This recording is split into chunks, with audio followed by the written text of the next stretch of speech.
You have to pick a path of discipline. I found that nothing in life is worthwhile unless you take risks. Nothing. Motivation is a feeling that comes and goes, and it doesn't matter whether it's there or not. Discipline is infinitely more important. So no matter how you feel, get up and do what you're supposed to do. That's it. And that's discipline. It's not motivation. If you only did what you were supposed to do when you were motivated to do it, that's leaving it to chance. But if you're disciplined, you go do what you're supposed to do. That's the way it works. And this thing that people do where they avoid discomfort, it sounds ridiculous, but that it just creates more discomfort.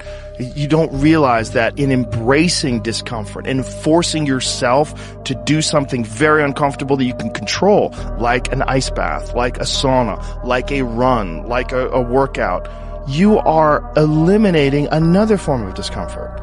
I torture myself physically. I'm always working out. I'm always exhausted. I'm always taking ice baths. I was in the sauna before I got here today. I'm always doing something. Always. I never have a day where there's not some kind of struggle. If I have a day where I just lay around, I'm like, this is weird.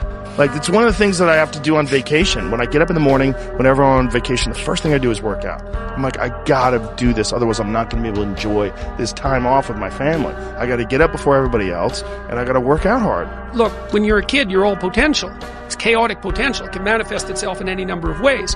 And maybe you don't want to give that up. So you're like Peter Pan. You want to be a kid forever because you don't want to give up the potential.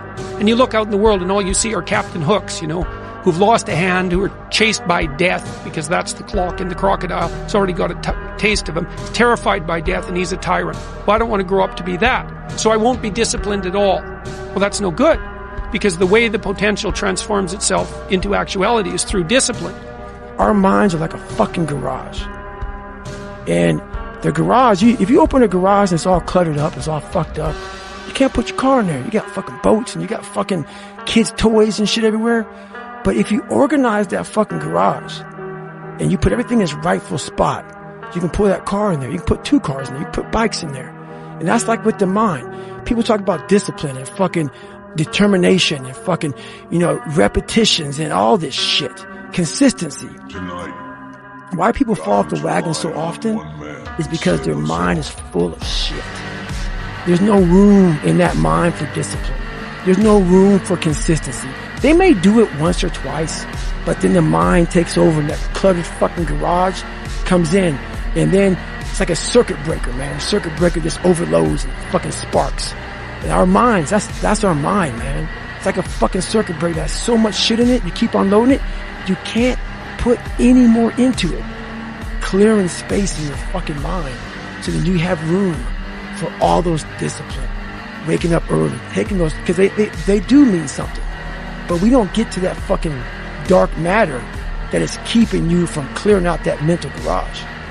Well, I don't know what to do. It's like, that's okay. Nobody does. Go do something. Do the best thing that you can think of. Put the best plan you have into practice. It's not going to be perfect, and it will change along the way. But it will change partly because you become disciplined pursuing the path. And as you become disciplined, you become wiser. And as you become wiser, you become able to formulate better and better plans. There is no passion to be found playing small and settling for a life that's less than the one you're capable of living. I'm sure people have told you to make sure you have something to fall back on. Make sure you got something to fall back on, honey. But I never understood that concept, having something to fall back on.